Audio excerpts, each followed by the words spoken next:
Olan mevcut zamlardan kaynaklı herhangi bir şekilde yani cihazımızı alıp satarken bize zorluk yaşıyoruz. Müşteri de bu mala erişmede zorluk yaşıyor. Yani bu vergilerin, KDV'nin bizim sektörümüze düşmesini, yani bizim beklentimiz ve devletimizden beklentimiz bu. Bu vergi olayının, KDV olayının olabildiği kadar minimuma indirilmesi, müşterinin de mala erken ulaşması, bizim de yani ticari kapasitemizin artması istiyoruz yani. Tek beklentimiz bu.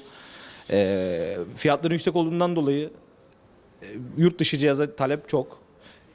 Yani müşterilerimizin hepsi, yani %50'lik kısmı hep yurt dışı soruyor.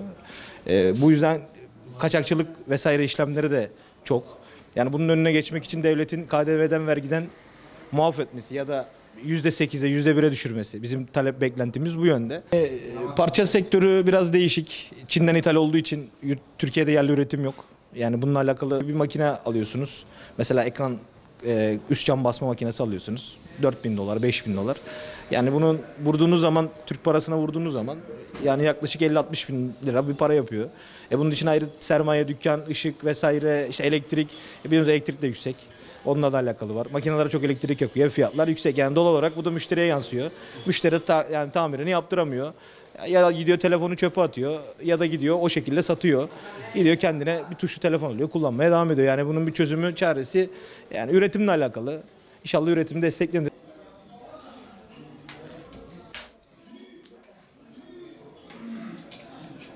Eğer diğer sektörlere yapılan KDV indirimi aynı şekilde bu sektörde yapılırsa bu çok fazlasıyla olumlu şekilde etkiler bütün piyasayı.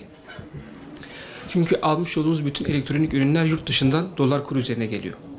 Ve sürekli artış gösterdiği için vatandaşın alım gücü durmuş üzere.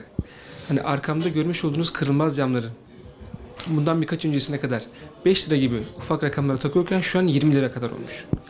Bu yüzden halkın tek derdi şu an geçim olduğu için bunlara öncelik vermiyor ve alışverişlerimiz durma noktasına kadar geldi.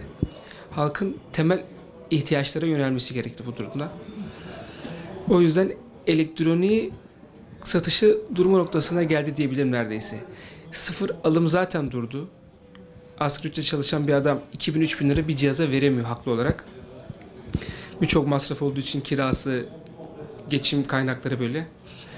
O yüzden sıfır cihazları satma noktasında durdu. Herkeste bir ikinci ele yöneliş var. Bu yöneliş de ikinci elleri de zamı getirdi. O yüzden artık tuşlu telefon siparişleri almaya başladık. Vatandaş bu konuda gerçekten zor durumda. Biz esnaflar da satış noktasında zor durumdayız. Yani hükümetimizden ve yetkililerden KDV indirimi bekliyoruz. Sektöre de canlılık gelmesi ve vatandaşın rahatlaması için bu tarz adımlar atmaları herkes için daha iyi olacaktır.